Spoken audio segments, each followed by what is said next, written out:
नमस्कार दोस्तों, स्वागत है आप सभी का आपके अपने ऑनलाइन संस्थान माई अब गुरु में। उम्मीद होगी आप सभी स्वस्थ होंगे, मस्त होंगे और अपनी पढ़ाई लिखाई अच्छे से कर रहे होंगे।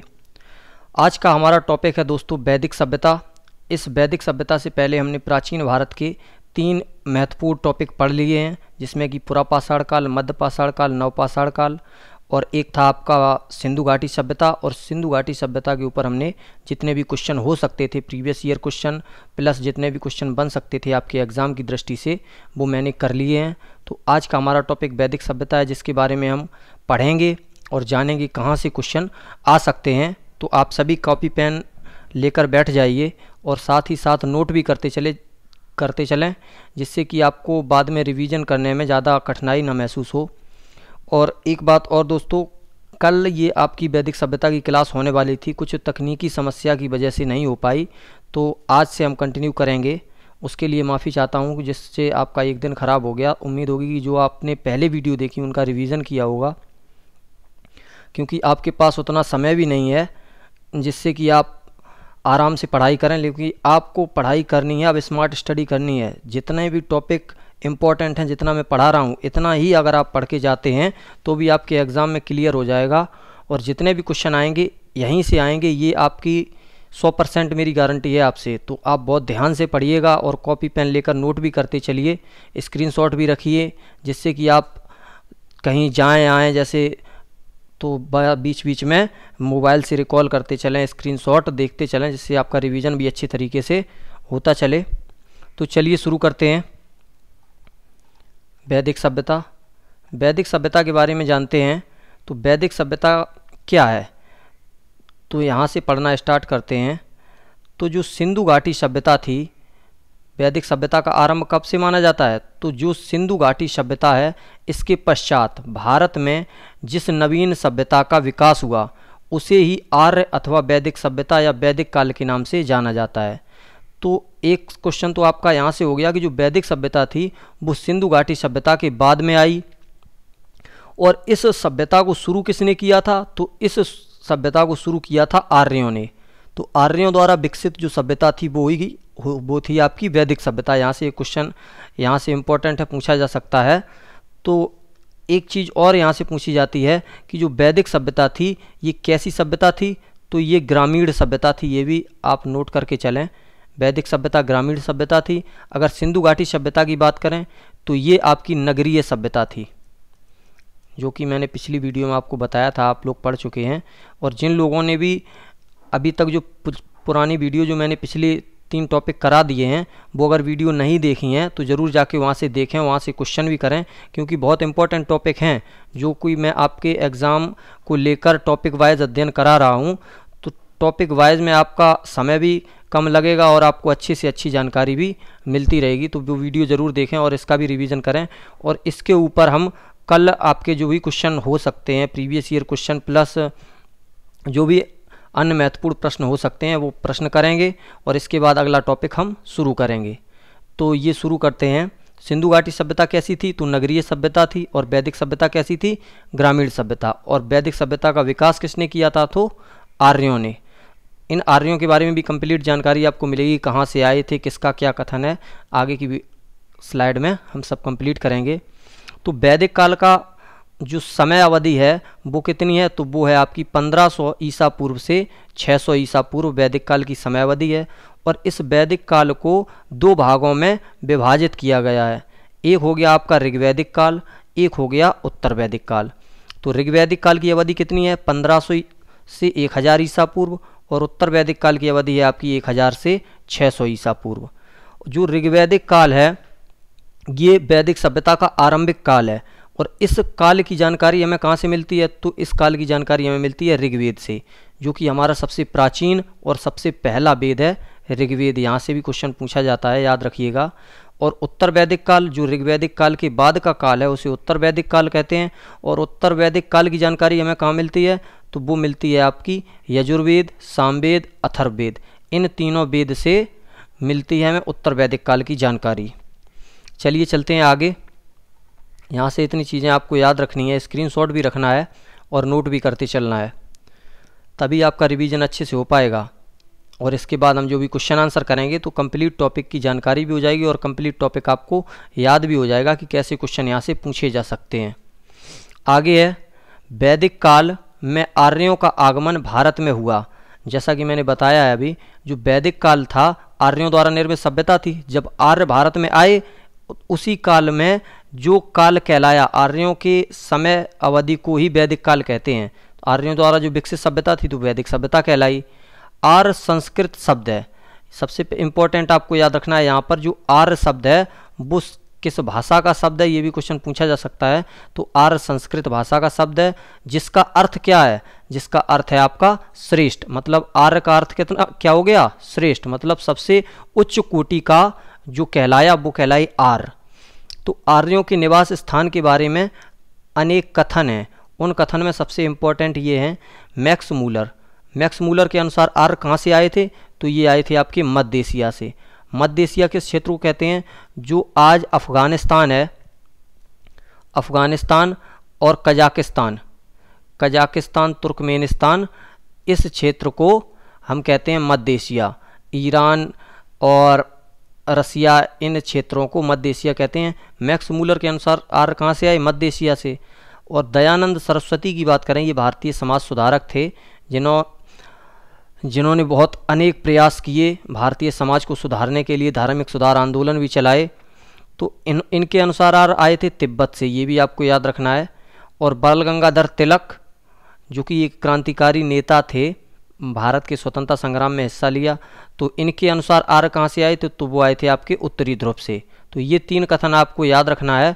और सबसे इम्पोर्टेंट कथन जो है वो है आपका मैक्स मूलर का, क्योंकि यही कथन हर बार एग्जाम में पूछा जाता है कि आर्य कहाँ से आए, तो आपको एग्जाम्पल लगाना है मध्य एशिया से। कोई भी क्वेश्चन हो, अगर क्वेश्चन में ये दे कि किस समाज सुधारक के अनुसार, जैसे दयानंद सरस्वती के अनुसार आर्य कहाँ से आए, तब आपको तिब्बत लगाना है। अगर सिंपली क्वेश्चन आपसे पूछा जाए कि आर्यों का निवास स्थान कहाँ था या आर्य कहाँ के मूल निवासी थे, कहाँ से भारत में आए थे, तो ये मध्य एशिया, ये आपको आंसर टिक करना है, इंपॉर्टेंट है, याद रखिएगा। आगे देखते हैं, आर्य सर्वप्रथम पंजाब एवं अफगानिस्तान में आकर बसे थे। तो पंजाब और अफगानिस्तान, पहले पूरा भारत हुआ करता था, ऐसे पूरा भारत यहाँ से ऐसे हुआ करता था ऐसे। तो यहाँ पे जो अफगानिस्तान का एरिया था, पाकिस्तान का एरिया था, काबुल, कंधार, सब भारत में ही बसे हुए थे। ये भारत का ही हिस्सा थे। उसके बाद भारत का पार्टीशन हुआ, उसके बाद तो अब ये मान लो कि अलग अलग हो गए। तो पहले ये सब काबुल, कंधार भारत का हिस्सा थे।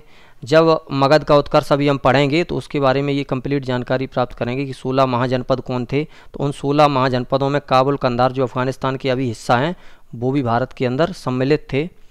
तो आर्य सबसे पहले पंजाब और अफगानिस्तान में आकर बसे थे और यह एक ग्रामीण सभ्यता थी। ये आपको इम्पोर्टेंट याद रखना है। सिंधु घाटी सभ्यता की बात करें तो वो नगरीय सभ्यता थी, लेकिन आर्यों की सभ्यता जो वैदिक सभ्यता थी वो एक ग्रामीण सभ्यता थी। आर्यों की भाषा पूछी जाए तो क्या थी, ये उनकी संस्कृत भाषा थी। आगे चलते हैं।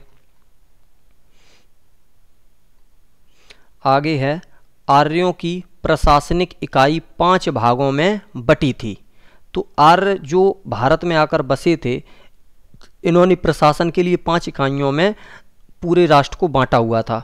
वो 5 इकाई क्या थीं? सबसे पहले थी कुल, फिर ग्राम, फिर विश्व, फिर जन, अब लास्ट में था राष्ट्र। कुल का मतलब होता था परिवार, ये भी आपको याद रखना है। जो परिवार का मुखिया होता था वो पिता होता था। तो सबसे पहले तो परिवार के मुखिया, एक परिवार में बटा हुआ था समाज, और परिवार के बाद आता था गांव, गांव में होता था, और गांव के बाद आता था एक मंडल जिसे कहते थे बिस, और बिस के बाद आता था जन जिसे आज कहते हैं जिला, जिला और जन, जन के बाद आता था आपका राष्ट्र यानी कि देश। इन 5 इकाइयों में भारतीय समाज को आर्यों ने विभाजित किया था। यहाँ से इतना इम्पोर्टेंट है, याद रखिएगा। इसमें जितनी भी इम्पोर्टेंट जानकारी मैंने ली है, इसमें ये मान ली कि एक भी फालतू जानकारी नहीं है। आपके एग्ज़ाम को देखते हुए उसी दृष्टिकोण से इम्पोर्टेंट शब्द, इम्पोर्टेंट क्वेश्चन जितने भी आपके बन सकते हैं वही लिए हैं, क्योंकि मैं नहीं चाहता आपका फालतू में समय बर्बाद हो और आप फालतू जानकारी इकट्ठा करें, क्योंकि एग्ज़ाम में वो जानकारी आती नहीं है।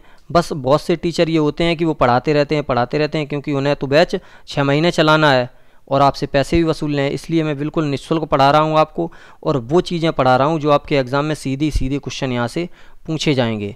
तो ध्यान से पढ़िए और इसे नोट भी करते चलिए, कोई भी फालतू जानकारी नहीं है, इम्पोर्टेंट टॉपिक है। वैदिक सभ्यता से आपको इतनी चीज़ें यहाँ से याद रखनी है कि आर्यों की प्रशासनिक इकाई 5 भागों में बटी थी, और वो 5 भाग कौन से थे। आगे देखते हैं वेदों के बारे में जानकारी लेते हैं। तो कुल वेद कितने थे, तो कुल वेद थे 4, ये आपको याद रखना है, ऋग्वेद, यजुर्वेद, अथर्ववेद और सामवेद। अगर सबसे पहले का वेद पूछे सबसे प्राचीन तो ऋग्वेद हो गया, और सबसे बाद का सबसे अंतिम वेद पूछे तो ये हो गया आपका अथर्ववेद। ये भी आपको इम्पोर्टेंट है, याद रखना है। अब हम जानकारी प्राप्त करेंगे ऋग्वेद के बारे में। तो ऋग्वेद जो है वो सबसे प्राचीन वेद है, और इसमें 10 मंडल हैं, 1028 सूक्ति हैं और 10,462 ऋचाएँ हैं। ऋचाओं का मतलब क्या है, तो ऋचाओं का मतलब है मंत्र या स्तुति, जो देवताओं के सम्मान में गाई गई मंत्र और स्तुति हैं, वो हैं ऋचाएँ, जो कि 10,462 ऋग्वेद में हैं। एक चीज़ और आपको याद रखनी है, ऋग्वेद के तीसरे मंडल में गायत्री मंत्र का उल्लेख है। जो गायत्री मंत्र है, ये सबसे पहले यहाँ से 2 चीज़ें याद रखनी है आपको। गायत्री मंत्र किसने लिखा, तो वो लिखा है आपका विश्वामित्र जी ने, विश्वामित्र ने। और ये गायत्री मंत्र किसे समर्पित है, तो समर्पित है ये भगवान सूर्य को। ये भी आपको याद रखना है, गायत्री मंत्र भगवान सूर्य के सम्मान में गाया गया है। और आगे याद रखना है आपको, ऋग्वेद में स्तोत्र और प्रार्थनाओं का संचय है, जैसा कि बताया गया है 10,462 ऋचाएँ, मंत्र और स्तुति हैं, इन्हीं का संचय ऋग्वेद को कहते हैं। कुछ चीज़ें और आपको ऋग्वेद के बारे में याद रखनी है। क्या याद रखनी है, तो ऋग्वेद का जो 9वां मंडल है, ये इम्पोर्टेंट है, याद रखनी है। 9वां मंडल में किसका उल्लेख है, तो ये है आपकी सोम देवता का उल्लेख। और 10वें मंडल की बात करें, 10वें मंडल की पुरुष सूक्ति में, पुरुष सूक्ति में क्या है, तो पुरुष सूक्ति में 4 वर्णों का उल्लेख है, ये आपको याद रखना है। ऋग्वेद के 10वें मंडल की पुरुष सूक्ति में 4 वर्णों का उल्लेख है, और ये 4 वर्ण कौन से हैं, तो ब्राह्मण, क्षत्रिय, वैश्य और शूद्र, इन 4 वर्णों का उल्लेख है, याद रखना है आपको। आगे ये थोड़ी जानकारी आपको याद रखनी है, ये इतनी इम्पोर्टेंट नहीं है, लेकिन थोड़ी इम्पोर्टेंट मैंने समझी इसलिए मैंने रखा। ऋग्वेद में कुल मंत्रों की संख्या कितनी है, तो 10,580 है। इनमें से 118 मंत्र दोहराए गए हैं, मतलब इन 118 मंत्रों को 2 बार गाया गया है। और मूल मंत्रों की संख्या कितनी है, तो वो है 10,462, जिन्हें दोहराया नहीं गया है। ये सबसे ज़्यादा इम्पोर्टेंट है कि 10 मंडल, 1028 सूक्ति और 10,462 ऋचाएँ हैं ऋग्वेद में। आगे चलते हैं। आगे है हमारा यजुर्वेद, जो कि हमारा दूसरा वेद है।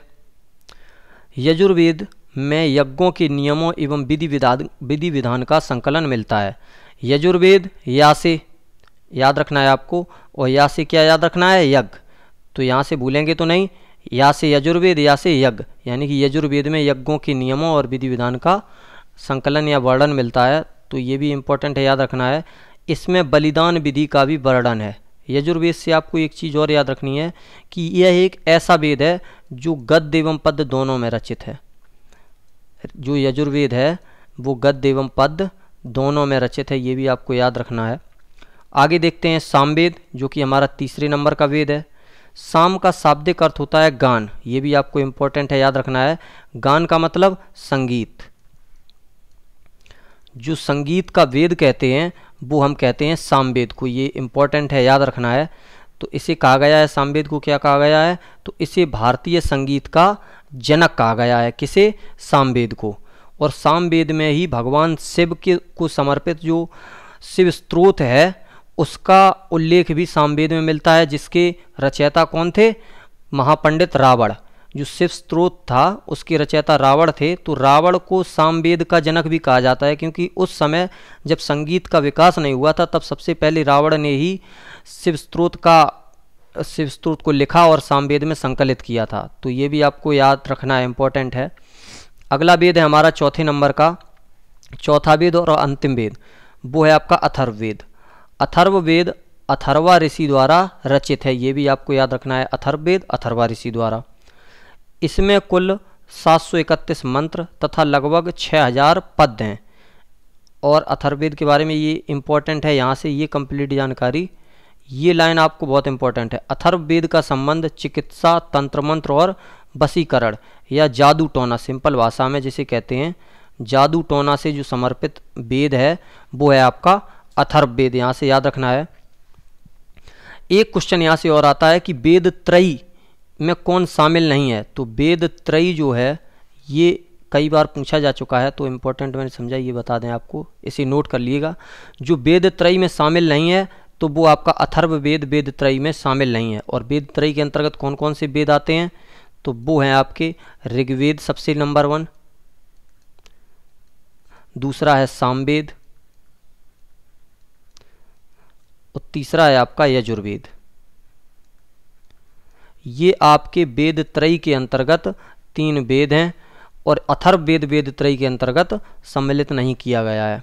चलिए चलते हैं आगे। यहाँ से कुछ जानकारी आपको देखनी है। जो वेदों की संख्या कितनी है, 4, जैसा कि अभी हमने चारों के बारे में कंप्लीट पढ़ा। पुराणों की संख्या कितनी है, तो 18 पुराण हैं आपके। और उपनिषदों की संख्या कितनी है, 108 आपके उपनिषद हैं। अब यहाँ से पढ़ना है उपनिषद। उपनिषद का शाब्दिक अर्थ है गुरुओं के समीप बैठना। पहले जो शिक्षा प्रणाली थी वो कैसी शिक्षा प्रणाली थी, तो वो थी आपकी गुरुकुल शिक्षा प्रणाली। जो भी छात्र होता था वो गुरु के समीप आश्रम में जाकर वहीं पर अपनी शिक्षा दीक्षा लेता था और घर को उस समय के लिए त्याग देता था। मतलब घर छोड़ के गुरुओं के समीप गुरुकुल में रहता था, वहीं पे सीखता था। और जब उसकी शिक्षा पूर्ण हो जाती थी तो वो अपने घर को लौटता था और अपना जो भी व्यापार जो कुछ करना होता था वो करता था। तो उपनिषद का सीधा शाब्दिक अर्थ है कि गुरुओं के समीप बैठना, ये आपको याद रखना है। और जो सत्यमेव जयते भारत का आदर्श वाक्य है वो कहाँ से लिया गया है, तो वो लिया गया है आपके मुंडको उपनिषद से। और जो मुंडको उपनिषद है इसके बारे में आपको याद रखना है, यह यजुर्वेद का भाग है। यहाँ से भी कई बार प्रश्न पूछा गया है कि जो मुंडको उपनिषद है किसका भाग है, तो ये यजुर्वेद का भाग है और सत्यमेव जयते यहीं से लिया गया है। एक चीज़ आपको और याद रखनी है कि वेदांगों की संख्या कितनी है, तो वेदांगों की संख्या है आपकी 6। और 6 वेदांग कौन कौन से हैं ये आपको याद रखने हैं। नंबर 1 है आपका शिक्षा, दूसरा है कल्प, तीसरा है व्याकरण, चौथा है आपका निरुक्त, फिर है आपका छंद और एक है आपका ज्योतिष। ये आपके 6 वेदांग हैं। शिक्षा नंबर 1, नंबर 2, नंबर 3, नंबर 4 निरुक्त, नंबर 5 छंद और नंबर 6 ज्योतिष। ये 6 वेदांग आपको याद रखने हैं। ये कि जैसे बना हुआ है सत्यमेव जयते और ये अशोक है। अशोक का जो चिन्ह है ये कहाँ से लिया गया है, ये सारनाथ से लिया गया है। ये भी आपको याद रखना है, सारनाथ से। ये किसने लिखवाया या ये किसने बनवाया था, तो ये बनवाया था सम्राट अशोक ने। ये आपको इम्पोर्टेंट है, याद रखना है। जो मौर्य सम्राट अशोक थे उन्होंने बनाया था। उनकी लाट से जो खंबा बना हुआ था उसके ऊपर ये विराजमान है अशोक चिन्ह, वहीं से ये लिया गया है। चलिए चलते हैं आगे हम बढ़ते हैं। ऋग्वैदिक काल में समाज 4 वर्णों में बटा हुआ था। जैसा कि मैंने अभी बताया था, जो समाज 4 वर्णों में बटा हुआ था यह किस आधार पर बटा था, तो इसका आधार था व्यवसाय। जो 4 वर्ण थे, और इसका आपको ये भी याद रखना है कि ये 4 वर्ण किस में हैं, तो वो हैं आपके ऋग्वेद के 10वें मंडल में। और 10वें मंडल के किस में, पुरुष सूक्ति में 4 वर्णों का वर्णन है और ये व्यवसाय के आधार पर बांटे गए थे। तो जो ब्राह्मण वर्ण था, ब्राह्मणों का आधार क्या था कि जो शिक्षा देने का कार्य करते थे, जो शिक्षा, हवन, पूजन, ये जो काम करते थे उनका वर्ण कहलाया ब्राह्मण। और दूसरा था क्षत्रिय। क्षत्रिय किसका वर्ण था, तो क्षत्रिय जो युद्ध क्षेत्र में निपुण थे, और जो युद्ध क्षेत्र में निपुण होने के साथ साथ जो लड़ाइयाँ लड़ते थे या फिर राजाओं के यहाँ पे जो सैनिक हुआ करते थे या फिर सेनापति हुआ करते थे, तो इन जो ये लोग थे उन्हें क्षत्रिय के अंतर्गत रखा गया। और जो अगला है हमारा वैश्य, और वैश्यों को किन के अंतर्गत रखा गया, तो वैश्य जो व्यापार करते थे, जो व्यापार करने वाले लोग थे उन्हें वैश्य के अंतर्गत रखा गया। और जो काम करने वाले लोग थे, जैसे कपड़े धोने का कार्य करते थे, जूते बनाने का काम करते थे या जूते साफ करने का काम करते थे या फिर अन्य जो कार्य हुआ करते थे, उन्हें शूद्र के अंतर्गत रखा गया था। तो ये 4 वर्ण थे, आपको याद रखना है। जैसा नीचे लिखा है कि ऋग्वैदिक काल में वर्ण व्यवसाय के आधार पर निर्धारित किए गए थे, यहाँ से याद रखना है आप सभी को। चलिए चलते हैं आगे। आगे क्या है, जो वैदिक कालीन देवता हुआ करते थे उनके बारे में उल्लेख किया गया है। तो पहले देवता कौन थे, तो वो थे आपके इंद्र। इंद्र के बारे में क्या आपको याद रखना है कि यह आर्यों के सर्वाधिक प्रिय देवता थे। तो इंद्र सर्वाधिक प्रिय थे, और इन्हें ये क्यों प्रिय थे, क्योंकि इन्हें युद्ध तथा वर्षा का देवता माना जाता था। और इंद्र के लिए एक शब्द इस्तेमाल होता था, वो है शब्द आपका पुरंदर। इस पुरंदर शब्द को इंद्र के लिए इस्तेमाल किया जाता था। यह वैदिक काल में आर्यों के सर्वाधिक प्रिय देवता थे, ये भी आपको याद रखना है। और यहाँ से आपको याद रखना है कि युद्ध और वर्षा के देवता थे। अगले देवता हैं यहाँ अग्नि, जिन्हें आग का देवता कहा गया है। अगले देवता हैं वरुण, इन्हें वायु का देवता कहा गया है। सोम देवता को जंगल के देवता के नाम से पुकारते थे, और मारुत को आंधी तूफान का देवता या वायु का देवता कहा गया है। रुद्र को क्रोध का देवता कहा गया है। यहाँ से इतनी चीज़ें आपको याद रखनी है। आगे चलते हैं। आगे है हमारी ऋग्वैदिक कालीन नदियाँ, जो कि प्राचीन नाम और आधुनिक नाम इनके काफ़ी बार पूछे जा चुके हैं कई बार एग्जाम में।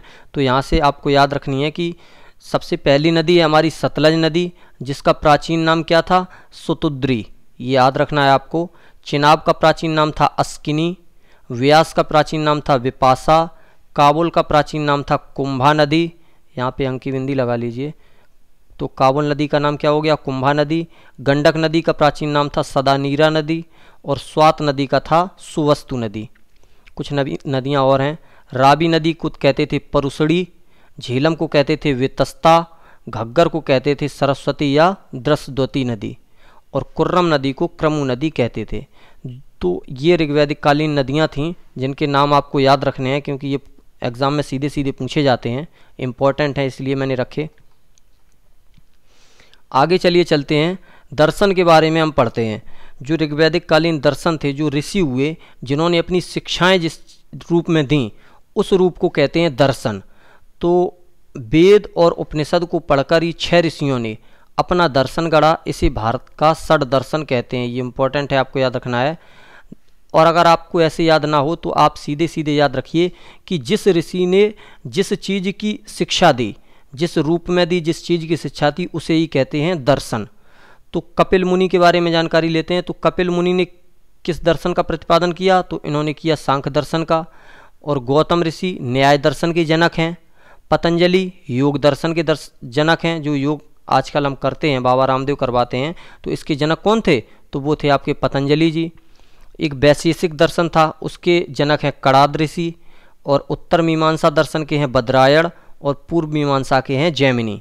तो यहाँ से आपको 6 दर्शन आपको याद रखने हैं। यहाँ से सीधा सीधा क्वेश्चन पूछा जाता है, कोई घुमा फिरा के क्वेश्चन नहीं पूछा जाता। सीधा आपको दे देगा ऑप्शन में कि सांख्य दर्शन के जनक कौन है, आपको ये 4 ऑप्शन दे देगा। इन 4 में से आपको एक याद रखना है कि सांख्य दर्शन के जनक कौन है, तो आपको बताना है। सीधा है, आपको याद रखना है। आगे चलते हैं। आगे देखते हैं कि ऋग्वैदिक काल के कुछ महत्वपूर्ण तथ्य। ये महत्वपूर्ण तथ्य यहाँ से सीधे सीधे क्वेश्चन पूछे जाते हैं, इसलिए याद रखिए और इसका स्क्रीनशॉट भी रखिए, आप अपने पास नोट करिए कॉपी पर। क्या है, पहला टॉपिक है हमारा, यानी कि पहली लाइन है हमारी, क्या है कि आर्यों का मुख्य व्यवसाय पशुपालन था। ये आपको याद रखना है। अगर यहीं से आपसे पूछे क्या सिंधु सभ्यता का मुख्य व्यवसाय क्या था, तो जो सिंधु सभ्यता थी, क्योंकि यहाँ से वैदिक सभ्यता और सिंधु सभ्यता से क्वेश्चन कई बार पूछे जा चुके हैं और बच्चा यहीं से कंफ्यूज हो जाता है कि सिंधु सभ्यता का व्यवसाय क्या लगाएं और वैदिक काल का व्यवसाय क्या लगाएं। तो सिंधु सभ्यता का व्यवसाय था व्यापार, और जो वैदिक सभ्यता यानी आर्यों का व्यवसाय था वो था आपका पशुपालन। ये व्यापार किस में करते थे, तो जो भी कृषि संबंधी उत्पाद हुआ करते थे, उत्पाद बनाते थे, या फिर जो मोती थे, रत्न थे, जो नदियों से ये निकालते थे, उन रत्नों का व्यापार करते थे, या जो कृषि से संबंधित उत्पाद हुआ करते थे जो दूसरी सभ्यताओं से ये आदान प्रदान यानी आयात निर्यात करते थे। और इनका मुख्य रूप से व्यवसाय चलता था मेसोपोटामिया की सभ्यता से। ये भी आपको याद रखना है।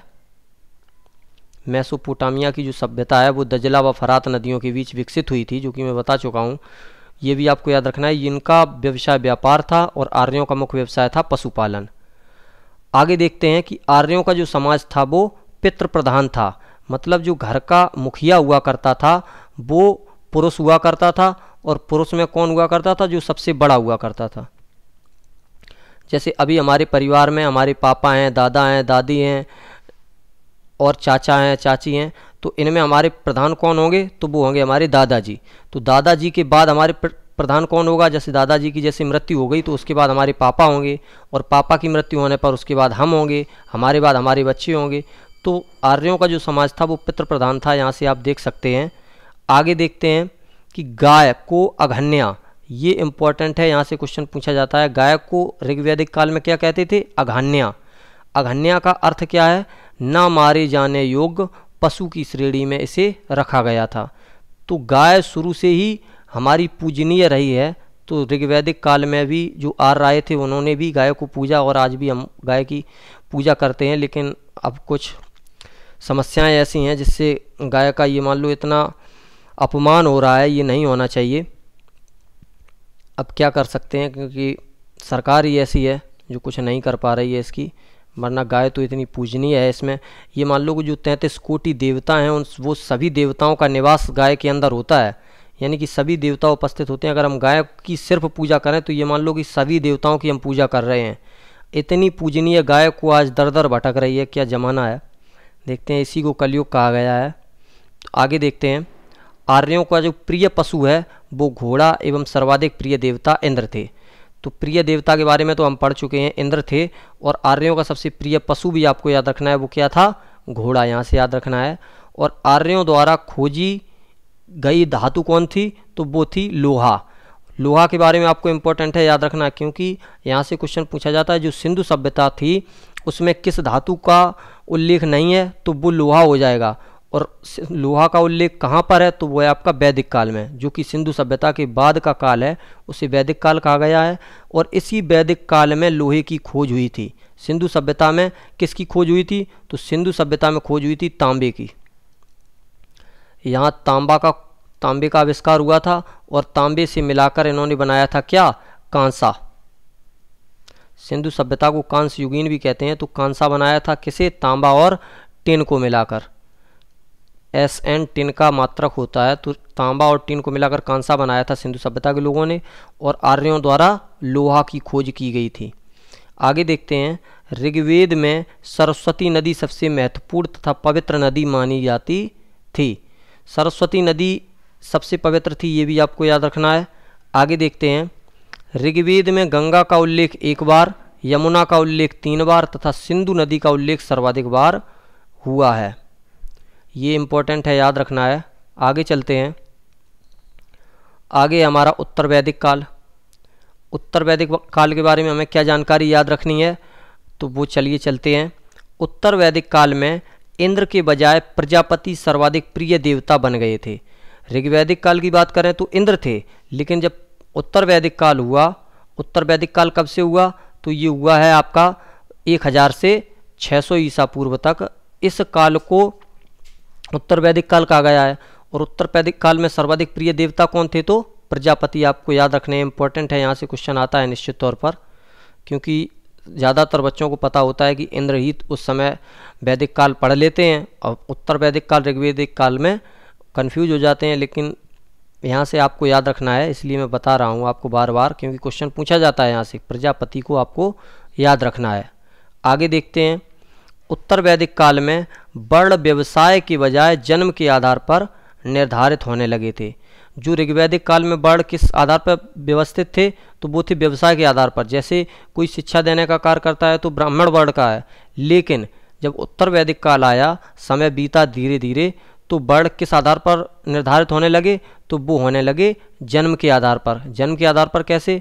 जैसे शिक्षा देने का कार्य ऋग्वैदिक काल में जो व्यक्ति करता था वो था ब्राह्मण जाति का, लेकिन जब ब्राह्मण जाति का उसके घर में पुत्र की प्राप्ति हुई या पुत्र का जन्म हुआ, तो उसके पुत्र ने शिक्षा देने का कार्य तो नहीं किया, लेकिन वो ब्राह्मण कुल से था, तो उस जन्म के आधार पर भी वो ब्राह्मण कहलाया, फिर वो शिक्षा देने का कार्य करे या ना करे। तो ये आपको याद रखना है कि उत्तर वैदिक काल में जन्म के आधार पर निर्धारित होने लगे थे वर्ण। आगे याद रखना है आपको यव। यव इम्पोर्टेंट शब्द है। इसका अर्थ क्या था? जौ, जो कि हमारा अनाज हुआ करता था। कुछ अनाजों के नाम हैं वो आपको याद रखने हैं। यव का अर्थ होता था जौ, व्रीहि का अर्थ होता है धान, मांड का अर्थ होता था उड़द, गुदक का अर्थ होता था मूंग, और गोधूम का अर्थ गेहूँ होता था। ये कई बार पूछा जा चुका है आपके एग्ज़ाम में। तो गोधूम का अर्थ क्या होता है? गेहूँ। ये तत्सम तद्भव हिंदी के टॉपिक में भी पूछा जाता है कि गोधूम और गेहूँ। गोधूम जो है आपका संस्कृत शब्द है, ये भी आपको याद रखना है। और जो संस्कृत शब्द हुआ करते हैं वो हमेशा शुद्ध शब्द हुआ करते हैं, और गेहूँ हमारा क्या है? ये आपका हिंदी शब्द है जिसे तद्भव कहते हैं। मसूर आदि खाद्यान्नों का वर्णन यजुर्वेद में मिलता है। ये सभी जो खाद्यान्न हैं इनका उल्लेख कहाँ मिलता है हमें? वो मिलता है आपका यजुर्वेद में। यहाँ से याद रखना है आपको। अगली लाइन है हमारी, उत्तर वैदिक ग्रंथों में लोहे के लिए लौह अयस और कृष्ण अयस शब्द का प्रयोग हुआ है। तो लोहे के जो अयस्क हुआ करते थे, जिससे लोहे की प्राप्ति होती थी, जिससे लोहा निकाला जाता था, उनके लिए लौह अयस और कृष्ण अयस नामक दो शब्दों का प्रयोग हुआ करता था। आगे देखते हैं, अतरंजी खेड़ा में पहली बार कृषि से संबंधित लौह उपकरण प्राप्त हुए। जो अतरंजी खेड़ा है आपका वो कहाँ है? तो वो है आपका एटा डिस्ट्रिक्ट में। और एटा डिस्ट्रिक्ट कहाँ है? तो वो है आपका उत्तर प्रदेश में। ये भी आपको याद रखना है। इस अतरंजी खेड़ा से ही पहली बार लौह उपकरण की प्राप्ति हुई है। तो आज के लिए इतना ही। आज हमने ये वैदिक काल की कंप्लीट वीडियो कंप्लीट की, जिससे कि जितने भी क्वेश्चन हो सकते हैं आपके, हमने इसमें सभी इंक्लूड हैं। और कल हम इससे रिलेटेड जितने भी क्वेश्चन आपके प्रीवियस ईयर में पूछे गए हैं उन क्वेश्चंस को और जो भी अन्य महत्वपूर्ण प्रश्न हैं उन प्रश्नों को लेकर एक प्रैक्टिस सेट करेंगे, जो कि फटाफट रिवीजन का होगा। क्योंकि हमने ये आज थ्योरी क्लास पढ़ ली है, तो हमें उसमें ज़्यादा एक्सप्लेन करने की ज़रूरत नहीं होगी। हम सीधे सीधे फटाफट 15 से 20 मिनट में जितने भी क्वेश्चन हो सकते हैं इससे अधिक से अधिक प्रश्नों को लगाने का प्रयास करेंगे। तो आज ये आपने उम्मीद होगी अच्छे से पढ़ी होगी, आप नोट की होगी। आज के लिए इतना ही। तब तक के लिए आप सभी अपना ख्याल रखिए और अपनी पढ़ाई लिखाई अच्छे से करते रहिए और अपनों का ख्याल रखिए। तब तक के लिए टाटा, बाय बाय, नमस्कार, जय हिंद।